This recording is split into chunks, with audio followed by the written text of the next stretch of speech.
Hello there. This is an evil hero variant of a like Omni Hero to a degree.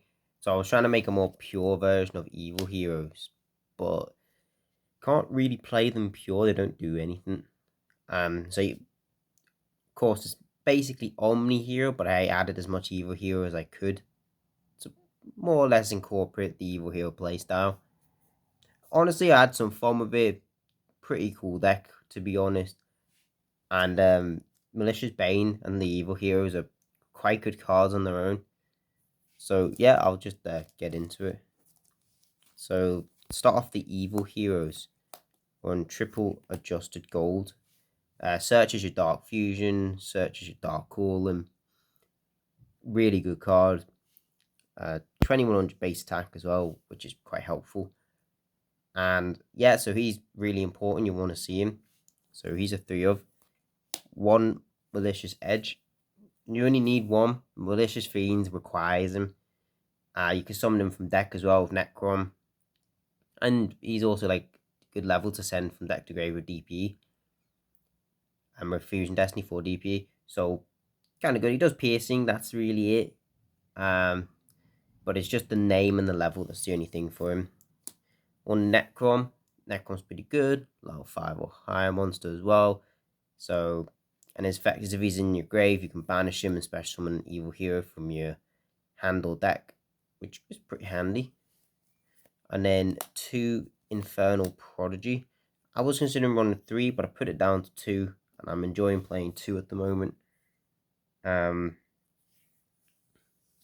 Yeah, pretty much. He just summons himself if you don't control any monsters. And then if he's tributed for a tribute summon a hero, draw a card. That rarely ever happens. Sometimes I'll tribute on for Faris, but that doesn't happen too often. But yeah, that's the Evil Hero package. It's 7 cards. I quite like it at these ratios. And then I run, for E-Heroes, I run 2 Stratos, 1 Honest, 1 Liquid, 1 Shadow Mist. Is this that one? Yeah. So 5 altogether. I don't think you need 3 Stratos. Like, 2 is like a perfect number, I believe. So in this variant, I don't believe you need 3 Stratos. And then 1 Honesty. This is a going second deck. The idea is just to break the board and OTK. Or just break the board completely and hopefully get into a bit of like a grindy game. But yeah, so Honest Neos, helpful with that. And then, of course, the Liquid Soldier and the Shadow Mist, Searchers, Heroes, and Jaws is recovery play. But you only need 1 of each of them. And then I run, for Vision Heroes, the 2 Vion, triple Faris, and 1 Increase. It's just kind of standard, honestly. The engine's too good not to use in this variant. Like, it still does all the same things as it does in normal Omni Hero. Just really good. Dark Heroes as well. So, can't really complain with it. It is a pretty solid package. Increase is sometimes something I want to increase to 2. Because I hard draw the 1 of a lot. Because why not? It's a 1 of and it's a brick and doesn't do anything in your hands. But I seem to draw it so much. But at the same time, it has no use in your hand. So putting a second one in just means you'll draw it at some other point if you haven't used Faris's. And then it's just a second dead card in your deck at that point. And then it's 1 Decider. He's the Destiny Fusion target in the deck. The Destiny Fusion's like a small engine package. It's not what the focus is of the deck. So I chose him just because I was testing out. Because when he summons in the end phase, he adds a hero back from your grave to your hand. And he's got the effect in grave to stop you getting burnt. So it was like, it's not too bad. The 2 effects that can be useful if I hard draw them. But you could use like higher level Destiny heroes because the levels are quite handy with the evil heroes and DPE. On to like staples. It's 2 Nibiru and 2 Radiant, sorry. So again, going second. So Kaiju's are good and Nibiru's are good. Evil Hero Dark Guy requires a rock, so that is handy for that. And Radian is a fiend, a level 7 fiend, and Malicious Fiend needs a level 6 or higher fiend. So they have synergy with the evil heroes, as well as also just being good interruption cards or board breakers. Nibiru is like the only hand trap I use, so he's the only thing I can use in my opponent's turn.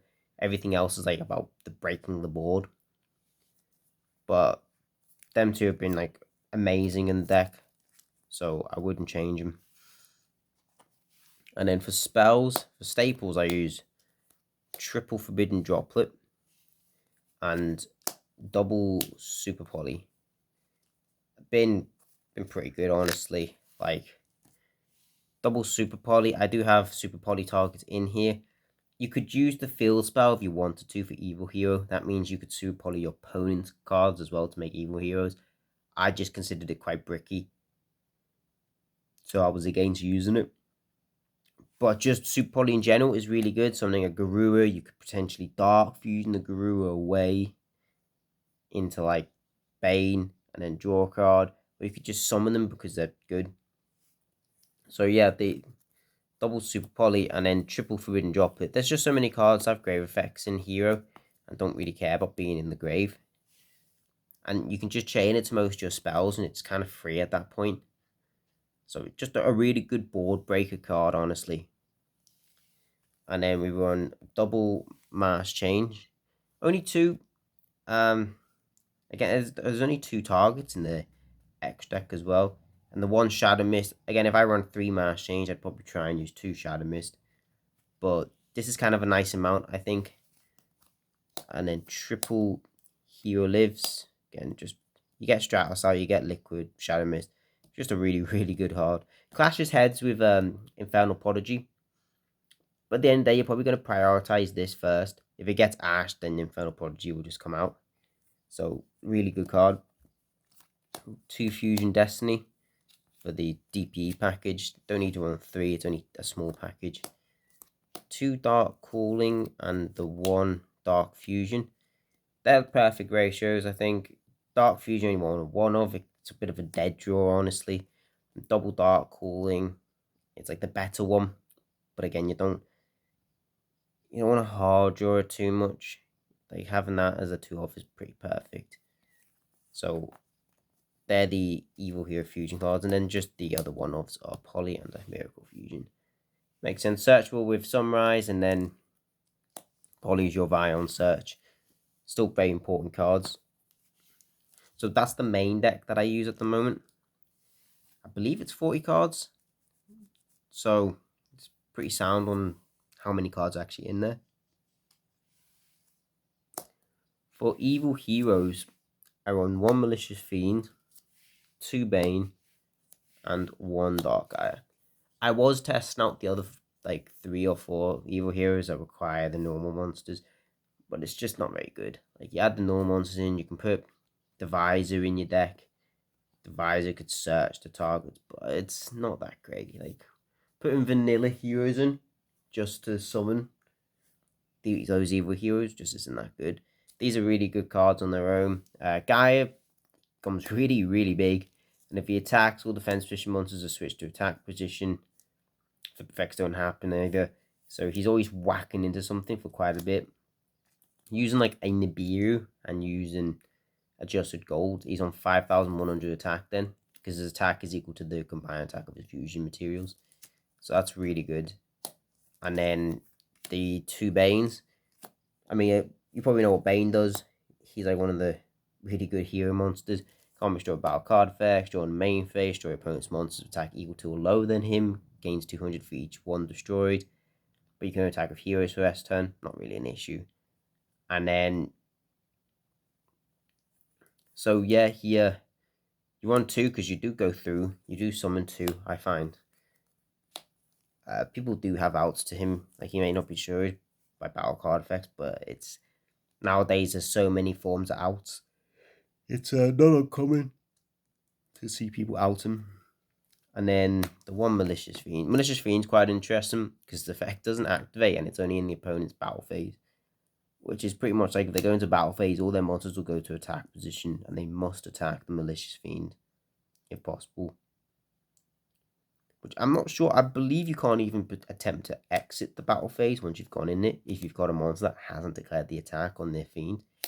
Because the fiend has made it a requirement that all the monsters must attack it if possible, and it doesn't activate. It means if you E-tele during battle phase something in defense mode, it will immediately go to attack mode and must attack the fiend. It's kind of a unique game mechanic ability, that. And then for heroes, E-heroes, we've got Wake Up, Absolute, Escaradio, and Sunrise. I mean, you could potentially take him out and put something else in, maybe another masked hero. But there's a lot of darks in the deck, so he's still like a viable target. Such as your Miracle Fusion, just a really good card. He's there because of the dark targets. Outsu Zero is just a nuke. And then Wake Up's like OTK by himself. And it's going second as well, so getting him out, sometimes even just summoning him by banishing 2 materials can be enough, especially if the Nibiru token's on board with a lot of attack and defense mode. You hit that and then you just burn them. So, yeah, I'm pretty happy with the E-heroes I use, and then the 2 masked heroes is Blast and Darklaw. I think you only need them too. That's just the dodge imperms and Veilers on your Stratos, and then Darklaw's just a good card, plus they're mostly darks as well. And then like the 1 DPE, Destiny Fusion package, good card. The links, I use Decimator and Wonder Driver, again, really good cards. You don't need any of the other ones. These 2 are the only links you need to run. They're really good. And then 1 Starving and 1 Garura. They're my super poly targets, mainly for the fact that I've got a lot of dark monsters in main deck. I can even polymerization this out, and I can polymerization this out as well. So they actually are targets I can poly. This is the better super poly target, much more generic. This is like for dark monsters. There's a chance I could summon like Infernal Prodigy and then super poly him away. He is a dark, I believe, because they're all like different attributes. Yeah, well, sorry, they're light and dark and earth. So yeah, you could just super poly with like Infernal Prodigy and then a dark monster your opponent controls or something starving. But that's kind of the variant that I've made for Evil Hero. It's the only one that's worked, I think. I could put in all the pure stuff like the vanilla monsters, the field spell as well, but it's just stuff you'll brick into, and you won't even really get that much chance to summon good evil heroes that'll do something. If you go first, you'll just be doing the normal Omni hero stuff to get a DPE out, without the Destiny Hero package, which is the stun package. Whereas if you go in second, at least then you've got some form of evil hero playstyle, because evil heroes have got a lot of like mechanics and abilities and effects that are kind of geared towards fighting and trying to kill your opponent, more or less than like stun or interruption. But yeah, it'd be interesting to see if there's any suggestions for it, if people have any ideas. I'll probably move to making more of a pure Destiny Hero deck after this. Just have some fun with it. And then I have to do an updated Neos one as well, because there's new support coming out. You've got the ARM Neos, which might not be used, and then you've got the actual like really good Neos, like the Flare Wingman one. And yeah, that'll help the deck quite a bit with consistency. But anyway, that's the profile. Hope you enjoyed.